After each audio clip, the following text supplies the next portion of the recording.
कर्म योगी कर्मों के फल को त्याग करके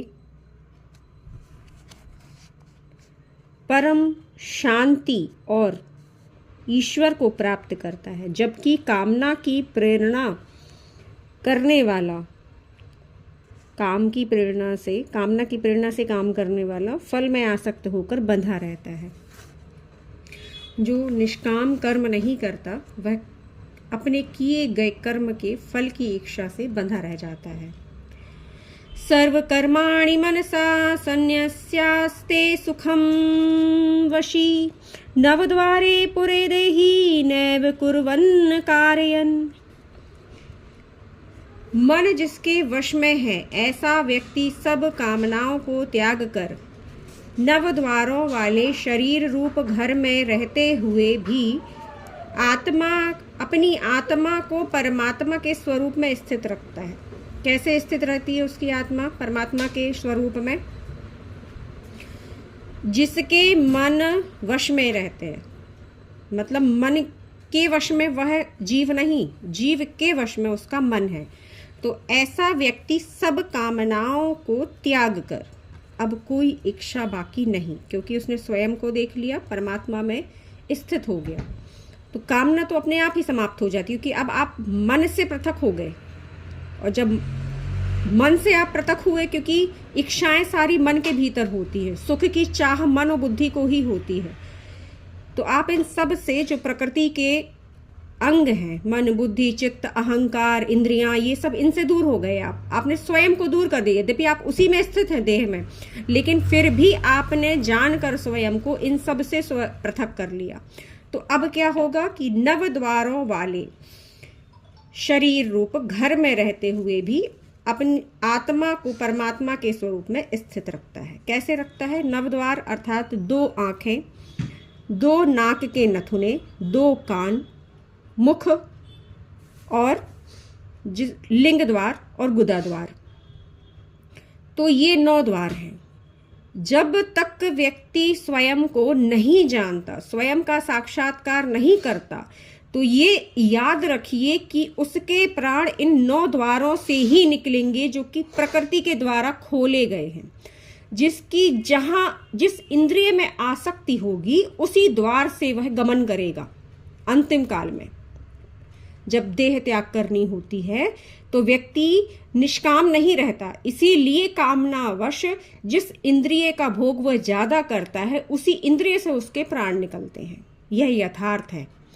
और लेकिन जिसने अपने आप को देख लिया, जो स्वयं को देख लेता है, उसके प्राण इन 9 द्वारों से नहीं निकलते, क्योंकि वह योगी बन जाता है, भोगी नहीं। भोगी के प्राण तो निकलेंगे 9 द्वारों से, लेकिन योगी के प्राण कभी इन 9 द्वारों से नहीं निकलते।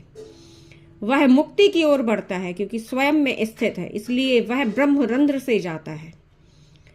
तो इसीलिए कहा गया है कि इसे हंसी खेल ना बनाए, क्योंकि जिस योनि के आप अधीन होंगे उसी योनि से संबंधित, इंद्रिय से संबंधित योनि में प्रवेश कर जाएंगे मृत्यु के पश्चात। तो स्वयं के जीवन को संभालें, समय को व्यर्थ ना करें। न कर्तव्यम न कर्माणि लोकस्य सृजति प्रभु न कर्मफल संयोगम स्वभावस्तु प्रवर्तते। ये देखिए, जो कहते हैं कि सृष्टि की रचना भगवान ने की, कर्म कर्तव्य किसने बनाए? भगवान ने बनाए, प्रभु ने। बिल्कुल भी नहीं। स्पष्ट दिया है कि परमेश्वर किसी भी कर्म कर्तव्य और कर्म फल की रचना नहीं करता। यह तो केवल इनका प्रायोजक है, अर्थात जैसा कर्म आप प्रकृति में करेंगे परिणाम स्वरूप वैसा ही फल प्राप्त होगा।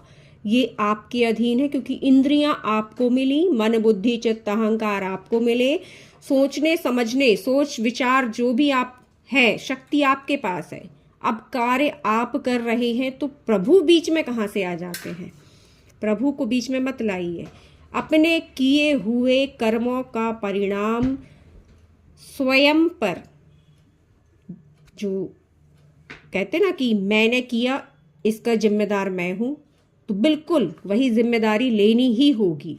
या तो आप कर्म ऐसे करिए कि जिसका फल अच्छा प्राप्त हो, निष्काम कीजिए, धर्मानुसार कीजिए, निश्चित ही फल अच्छा होगा। जैसे श्री कृष्ण भगवान ने अर्जुन को बोला कि धर्मानुसार कर्तव्य कर्म कर अपना, फल तो निश्चित, या तो तू राज्य भोगेगा या स्वर्ग का सुख प्राप्त करेगा, दोनों में ही अच्छा है। तो कर्म वो कीजिए जो धर्मानुसार हो। संसार में यही प्रतिपादित, इसलिए धर्म को आगे बढ़ाया जाता है। कलयुग में धर्म को बहुत पीछे कर दिया गया है, बहुत पीछे, लोग बात तक नहीं करना चाहते। अब सोचिए कि उसका परिणाम क्या प्राप्त होगा जो धर्मानुसार नहीं चल रहा है। तो इस प्रकार न किसी कर्म की रचना प्रभु ने की, न कर्तव्य की। एक बहुत अच्छा उदाहरण मैं आपको देती हूं। आपने भूमि में बीज बोया है बबूल का, है ना, या बोल दिया जाए कि अधर्म का, लेकिन फल चाहिए आपको धर्मयुक्त या आम का। कैसे प्राप्त होगा? जब बीज बबूल का बोया है तो बबूल का ही पौधा रोपण होगा, पौधा बाहर आएगा और वही बड़ा होगा। तो इसीलिए ऐसा बीज बोइए जो आपको फलदायी हो, कांटे ना मिले। प्रकृति में भी जब आप गुलाब का फूल देखते हैं तो लोग कांटे नहीं तोड़ते, फूल को ही तोड़ते हैं। आवश्यक क्या है, इस पर ध्यान दीजिए। आप मेरे अर्पण आध्यात्मिक जगत चैनल को सर्च कीजिए, उसे सब्सक्राइब कीजिए। मैंने बहुत से वीडियोस के जरिए और बहुत से उदाहरण के जरिए यह सब बताया है। याद रखिएगा, मानने वाला आपको नहीं बता सकता, जानने वाला ही आपको प्रेरित करेगा और आपको यह सब बताएगा, क्योंकि वह जानता है क्या सही है क्या गलत, क्यों समय को व्यर्थ खो रहे हैं। जानने वाला बेचैन हो जाता है कि जो समय मेरा गया, क्योंकि अब मैं जान गई, तो अब मुझे लगता है किसी और का समय व्यर्थ ना हो, किसी का जीवन व्यर्थ ना हो। न दत्ते कस्यचित् पापं न चैव सुकृतं विभुः अज्ञानेनावृतं ज्ञानं तेन मुह्यन्ति जन्तवः। सर्वव्यापी होते हुए भी परमेश्वर किसी के भी पाप पुण्य कर्मों को ग्रहण नहीं करता। ये भी ले लीजिए कि सर्वव्यापी होते हुए भी परमेश्वर किसी के भी पाप पुण्य को ग्रहण नहीं करते, परंतु अज्ञानवश व्यक्ति ऐसा समझते हैं। वह परमेश्वर जिस दिन आप देख लेंगे ना स्वयं को, तो उन एक ईश्वर का भी आपको, उन एक परमात्मा का भी ज्ञान हो जाएगा। वह निर्लिप्त हैं, इतने पवित्र हैं, इतने पवित्र हैं, वह इतने शुद्ध हैं कि आपको उन तक पहुंचने के लिए घोर तपस्या करनी पड़ती, लेकिन सहज भक्ति के द्वारा सहज ही उनको प्राप्त हो जाते हैं, प्रेमवश। ज्ञानेन तु तद्ज्ञानं येषां नाशितमात्मनः तेषामादित्यवज्ज्ञानं प्रकाशयति तत्परम्। परंतु जिनका अज्ञान परमात्मा के तत्व ज्ञान द्वारा मिट गया है, जिनका अज्ञान परमात्मा के तत्व ज्ञान द्वारा मिट गया है, उनका वह ज्ञान सूर्य के सदृश उस सच्चिदानंद घन परमात्मा को प्रकाशित कर देता है। जब आप ज्ञान के प्रकाश में प्रवेश करते हैं अज्ञानता के अंधकार को छोड़कर, तो निश्चित ही आपको उन एक परमात्मा के दर्शन हो जाते हैं, भीतर ही हो जाते हैं। याद रखिएगा, जंगल में जाने से या कहीं जाने से कुछ नहीं होने वाला। जब तक आपके कर्मों का आप परिणाम का त्याग नहीं करेंगे, फलों का त्याग नहीं करेंगे, इच्छाओं का त्याग नहीं करेंगे, तब तक आप जंगल जाएं या कहीं भी जाएं, आपको ईश्वर की प्राप्ति, भगवत प्राप्ति जिसे कहते हैं, वो नहीं हो सकती है। आप घर बैठे ही परमात्मा का साक्षात्कार कर सकते हैं, स्वयं को देख सकते हैं, सिर्फ और सिर्फ सहज भक्ति के द्वारा।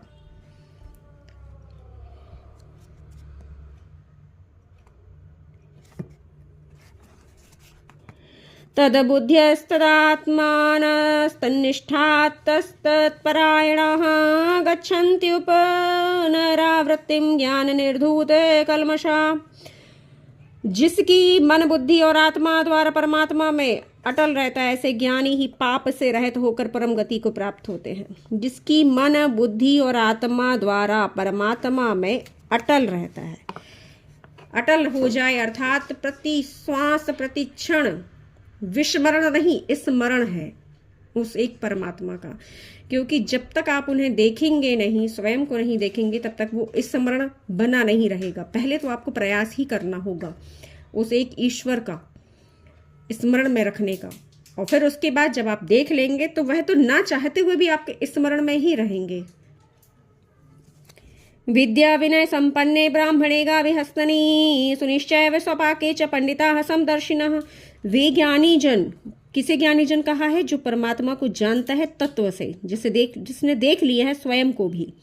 तो वे ज्ञानी जन विद्या और विनय युक्त ब्राह्मण तथा गौ, गधे, कुत्ते और चांडाल सभी को एक भाव से देखते हैं।